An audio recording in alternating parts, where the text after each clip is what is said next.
Bear with me 1 second. First, I've muted you. Yes. How are you doing? Apparently, you've muted me. I've unmuted you, so give it a second. Listen, how you doing? I'm good. How are you? I'm good. Getting through it. It's tricky, isn't Best I can.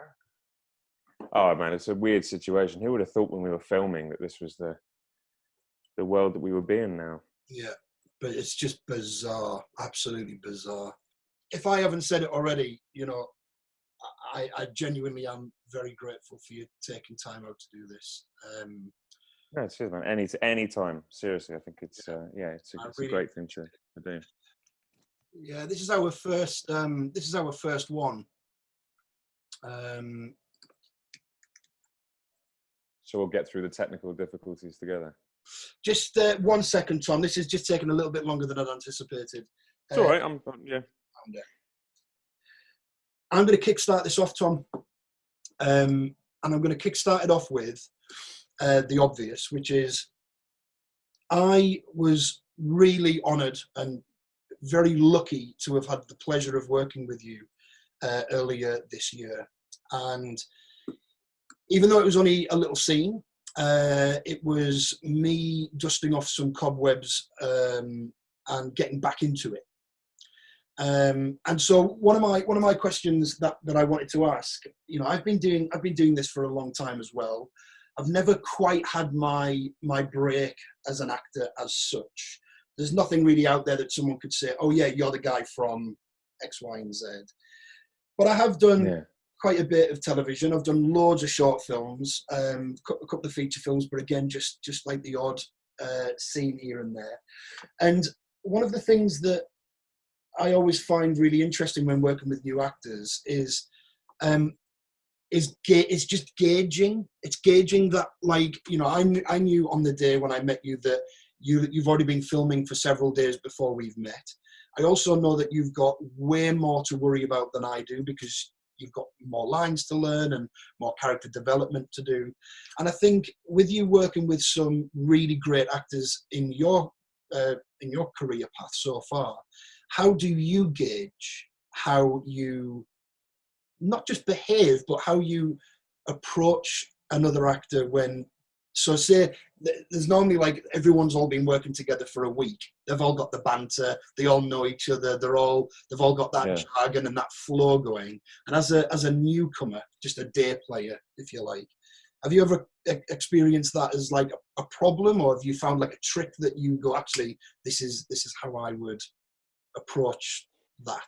Does that make sense? No, totally. I mean, the thing that I actually really am thankful for in my career is, you get some people who come out of drama school or don't even go to drama school and just hit it big straight away. They go straight into getting a lead role, and that's a wonderful thing that we all secretly kind of get jealous of. We'd love that to happen, to get our big break early. But what I'm really thankful of is that I got to do the little roles and the one lines and stuff, and an episode of Doctors and Casualty, and coming into that stuff, which means that you learn from other people, from watching them, and you learn how to be around people. But the hard thing is there were a lot of sets that I went onto where there was that clique, where you go on and there'd be people who filming for longer, and it wasn't nice. That was one thing that I really made it quite sad at times, because it's a lonely experience. You're going on the set, you're nervous, and you've got having one line, I think, is harder than having lots, because you can't mess up. You feel like you really can't mess up that line. Definitely, yeah. I had it on Call the Midwife. The morning I auditioned for Call the Midwife 5 times. I was supposed to be the husband in this thing. The day of the thing, they cut all of my lines and got it down to one line. And I was like, oh God, this is terrible. And also, I can't mess up this one line. And I couldn't remember my one line because I was so nervous. Luckily, there were some really nice actors around me that made me feel better.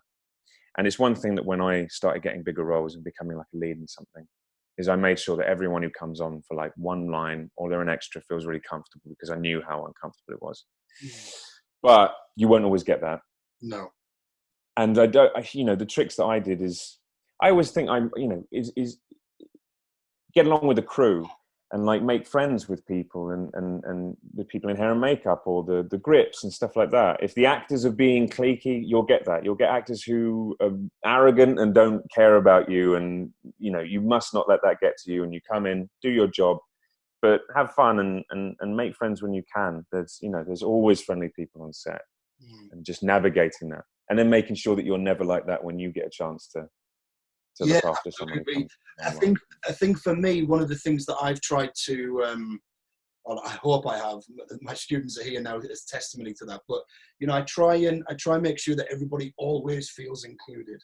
And one of the things that I've learned over my experiences over the years is there's always like a leader of that clique, and that if that leader invites you in, you're safe. Like, okay, that's good. Now I can be myself, and I can this, and I can, have a crack on. So yeah, I feel I've been a great observer on set, watching the do's and don'ts, and how I wouldn't do something. And is that the norm? Is that how you're meant to do something? Like, and I think for a lot of the emerging actors that certainly come to our school and that we represent, some of them have had great experiences, but we're waiting to get them onto that next platform.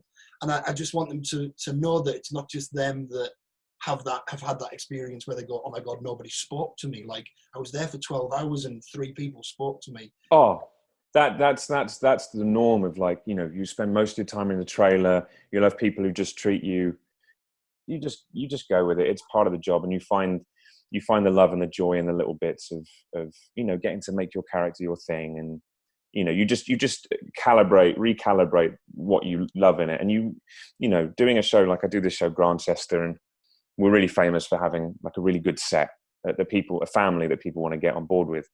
That's kind of rare, and it's not to be negative or kind of like make your students worry about this thing. It's just that it won't always be quite as fun, so you need to find your fun in the different parts rather than let it get to you and make you not love your job. Let those arrogant people who you look miserable every day on set, let them be the ones that don't enjoy it, and you find your fun. Yeah, you find your joy. Yeah, I like that. Yeah, that's good. We've got someone coming in here, Tom. I've noticed that you were in an upcoming film, Greyhound, with actors like Tom Hanks and Stephen Graham. Did you feel a difference in the preparation or the methods that were being used? As someone who plays sport, I always feel at my best surrounded by more talented players. Did you feel it elevated your own level being on a big film set? I mean, 100%. If you're working with Tom Hanks, who is for me the reason that I became an actor, growing up seeing his films, it was like I'd love to be in a war film with Tom Hanks one day, as if that could ever happen. And I got to be in a war film with Tom Hanks, and so you definitely step up to the plate when you're working with him. But the best thing about working with Tom Hanks was that he is exactly the same as all of us.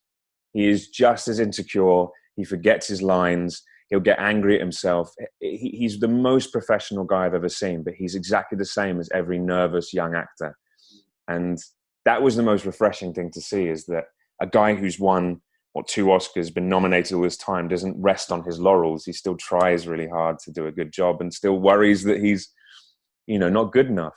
He's insecure about the way that he looks sometimes. And, it's just fascinating to see a flawed megastar, and that was the most encouraging thing.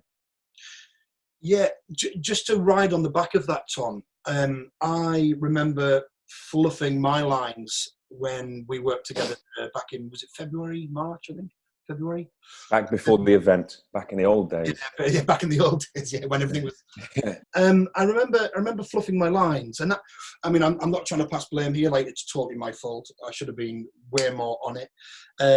But Peter had said to me, like, feel free to make it your own, really bring your freshness to it. And I thought, okay, that's exactly what I'm going to do. But then what happened was, obviously Reggie Yates walks on set. Oh, yeah. Oh, right, okay. So there was a couple of tweaks that I had made that I then suddenly went, do you know what? I'd actually learnt it in my own way. So going back to the script is neon impossible because I'd already been prepped 2 weeks before that. Now, arguably, that was a lesson learned from me, you know, to first of all go down the script route and then play, whereas I played too soon.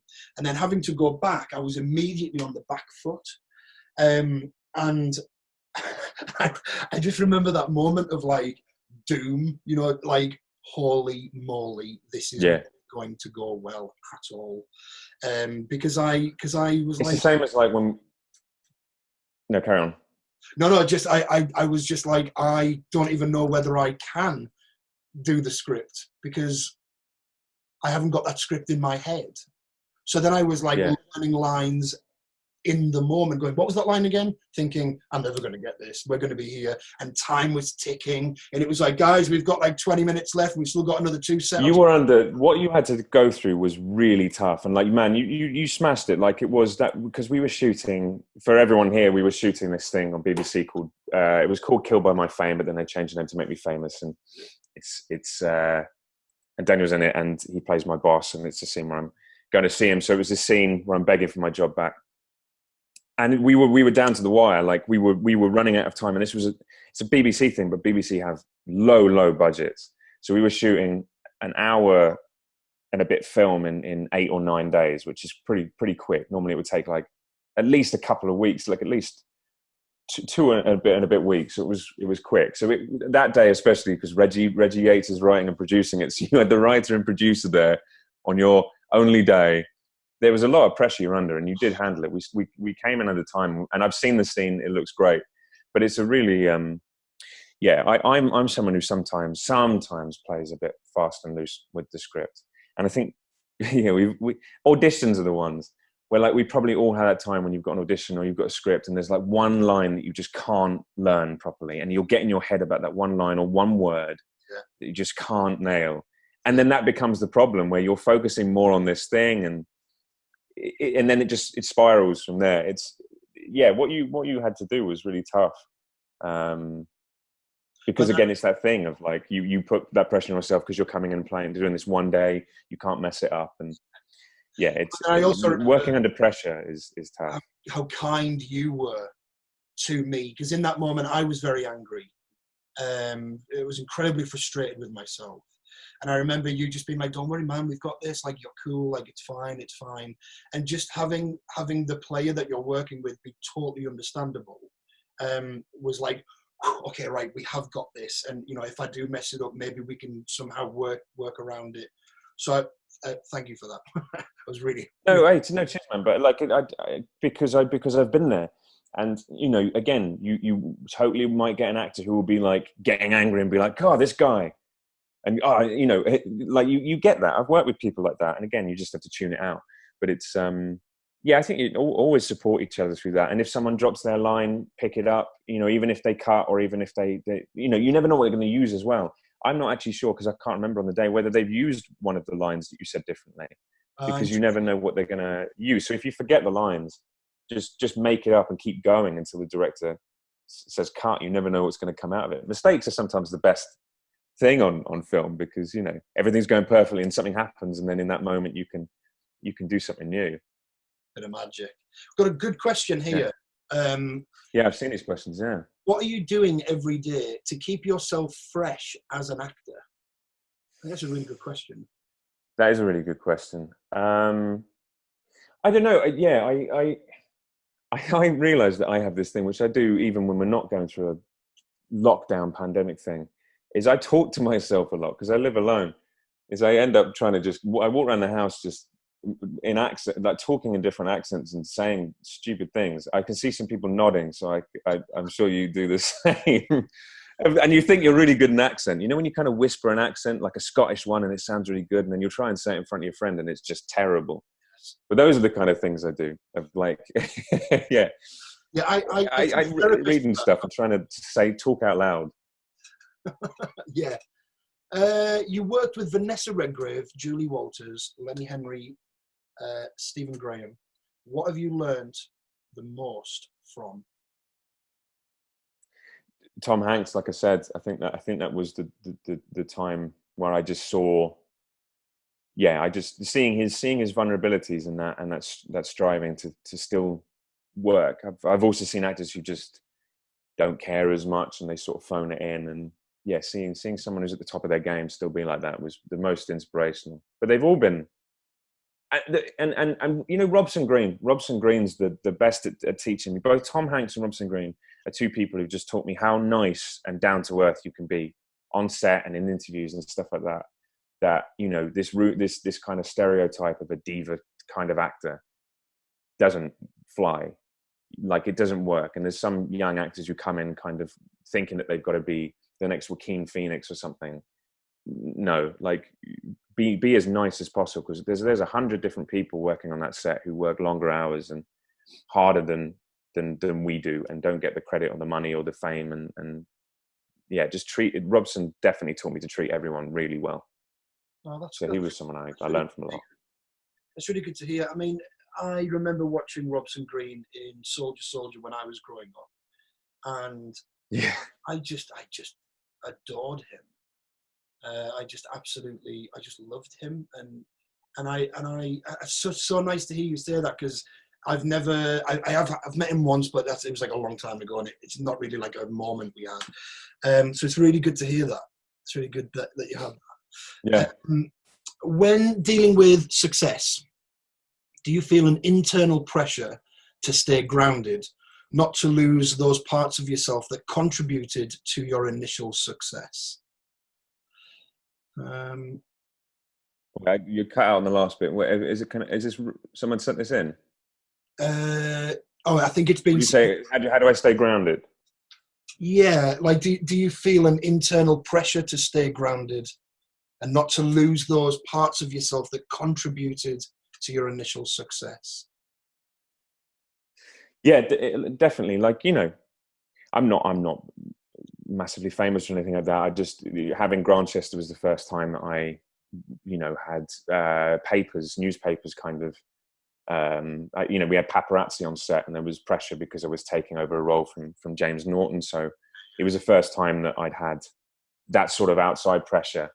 And you can definitely see, and there's actors, again, working with other actors that I've seen go a different way, is that was probably a point where you could see some people go into buying into that idea that they're famous, and you know, because it's the glamorous part of that thing. I'm not a massive fan of it, like getting to go to events, and I know it sounds silly to be like, you get to go to events and dress up nice and stuff, but they're kind of weird when you get to them, because you meet a lot of people who, you know, the fame thing is different for them. I like just doing the job and getting to talk about it afterwards is nice. But having good friends around you, I think your friends are pretty good judges. You know, you don't ever want to be a dick because, you know, you're on TV. What we do is we learn lines and we put on clothes and makeup. It's a cool job, but it's, you know, we're not saving lives. And when people's attitude changes and you start to become arrogant and stuff, it's just crazy. So I think, staying grounded is really important. And you know, and I don't know, hopefully you got, you know, I don't know how many of you have agents at the moment.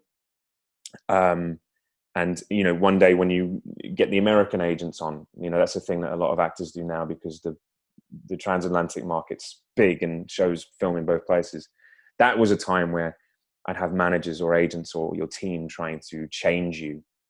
Like, oh, we want you to be a bit more of a bad boy. We want you to like bulk up like Chris Hemsworth. And when you've got that kind of outside pressure, it's staying true to yourself of what you want to do to be happy. Like, looking after yourself and go to the gym is a totally good thing to do.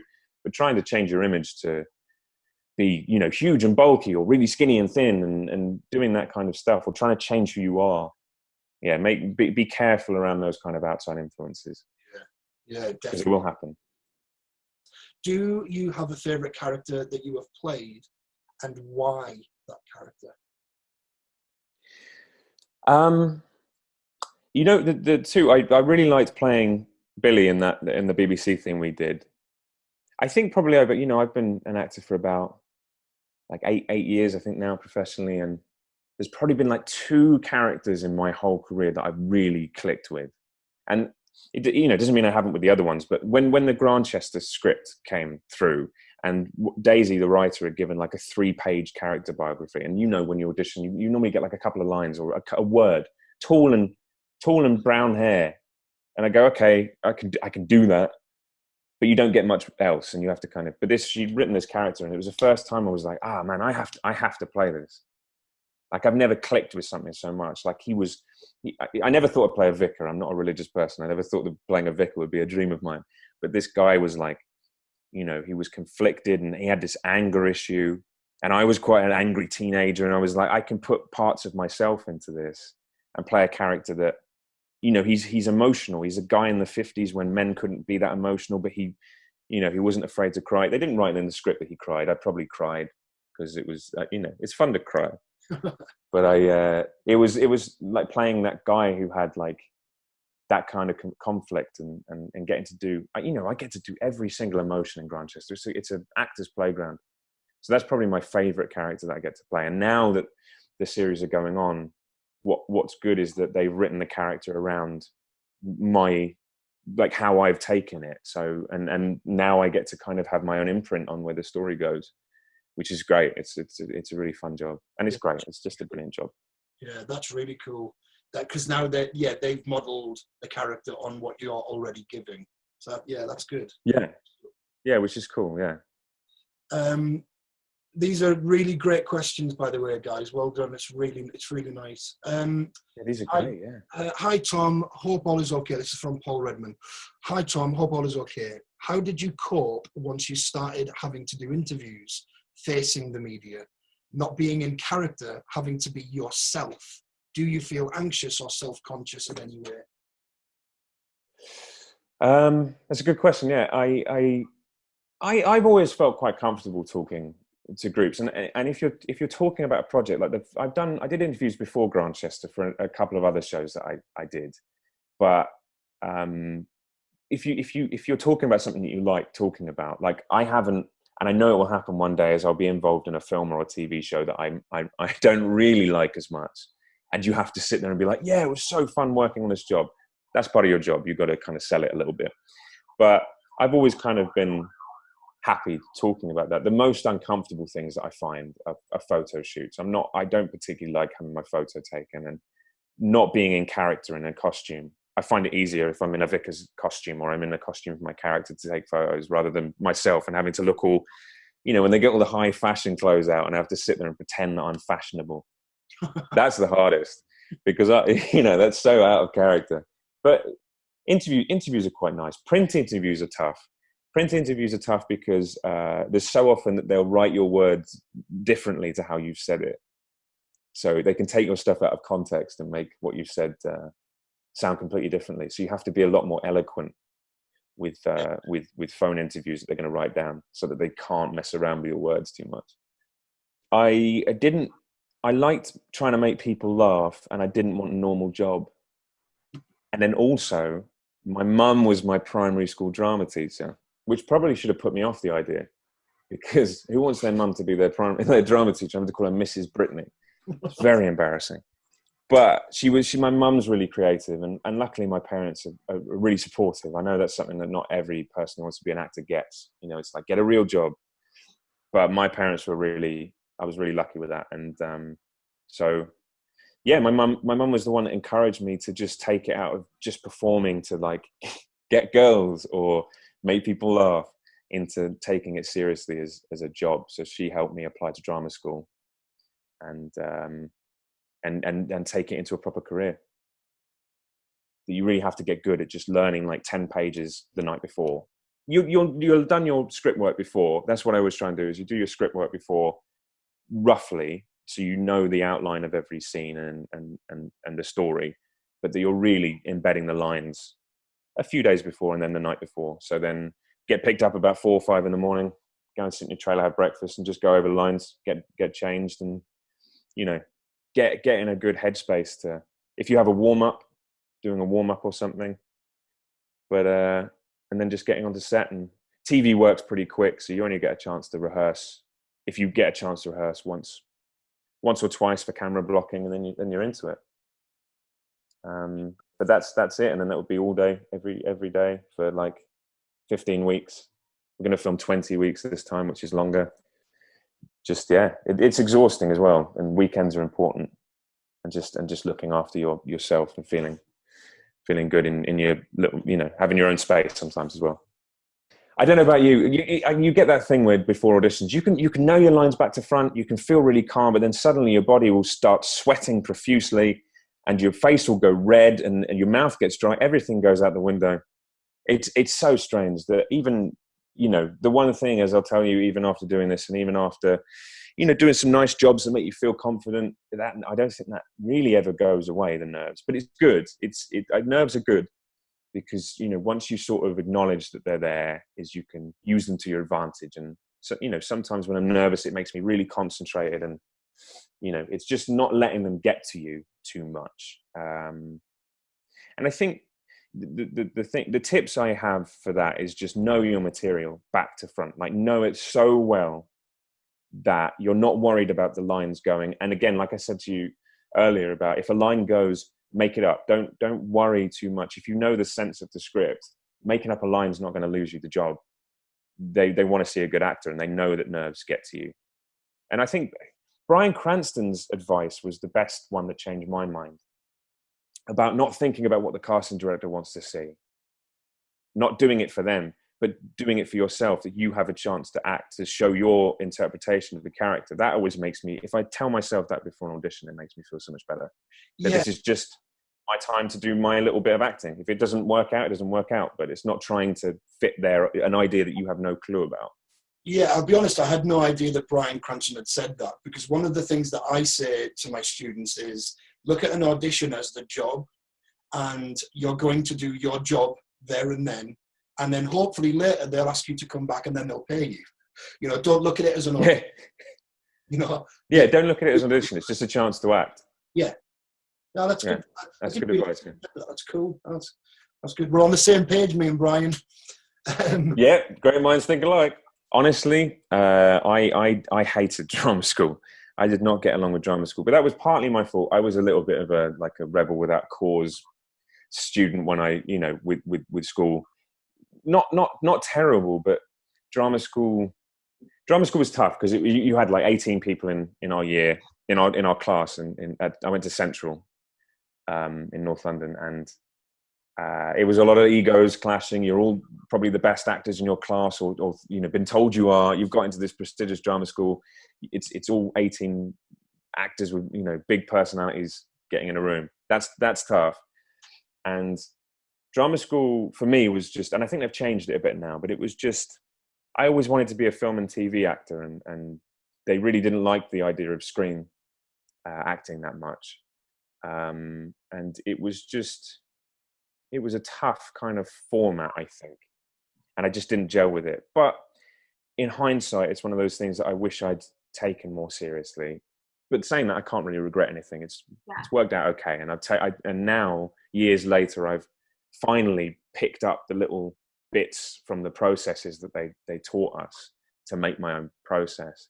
But the thing that I really hated was that they broke my instinct for a few years afterwards. I really found it hard to work from instinct, because they try and break down, well, at the time they tried to break down who you are a little bit to then build you back up into this drama school student. That's the thing that's tough for some people, and it was for me, because I lost what made me love acting. I lost that thing, because I remember a teacher took me into a room once and was like, "Tom, you have to stop. You're treating acting like driving a fast car. You get a thrill out of it." And I was like, "Yeah, of course I do. I love it."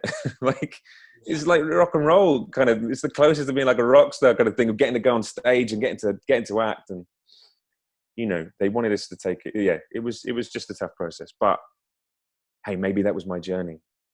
Yeah, I tips, just go in with an open mind, and hold on to what made you love acting and what you feel is the thing that makes you who you are, because don't let them get rid of that. What has been the hardest role you have had to prepare for?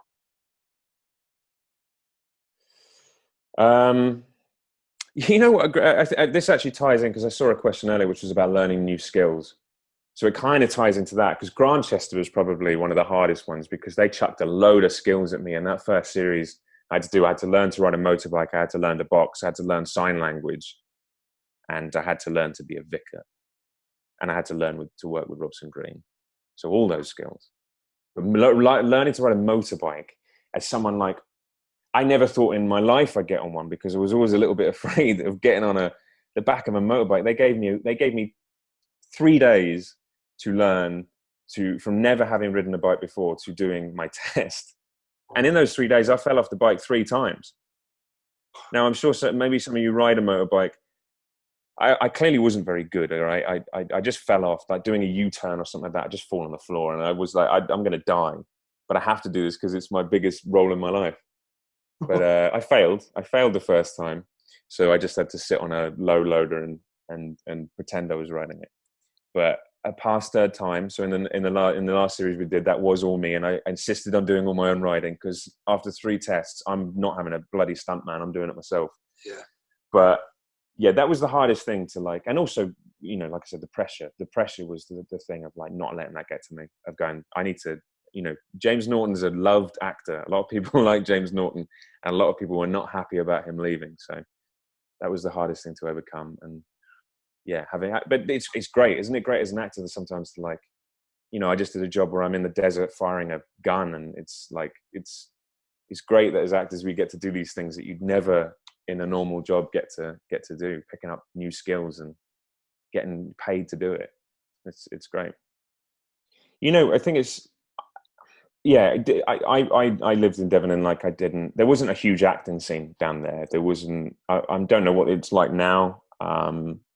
And maybe I wasn't looking hard enough, but I don't think a lot of agents go down to the West Country. I mean, there's Bristol Old Vics down there, but again, it's a drama school, so there's a different reason. But I think that even they come up to London. I think sadly, and I hope it changes, and I think it will change. I mean, Daniel, you'll know more about this than me, but like,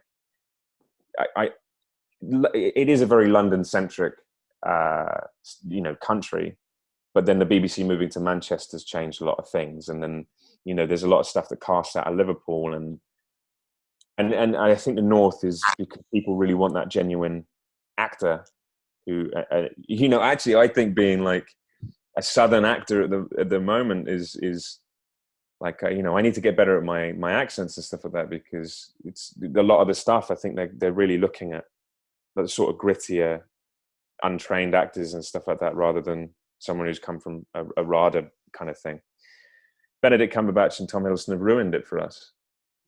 So it's the Northerners' turn. Honestly, if I get a script, normally if I'm out or something like that, I'll have it on my phone, and I'll instantly just read the script, and I'll start highlighting the lines, and I'll try to just read them out loud and kind of learn it. I tend to learn the script first, to learn the lines first.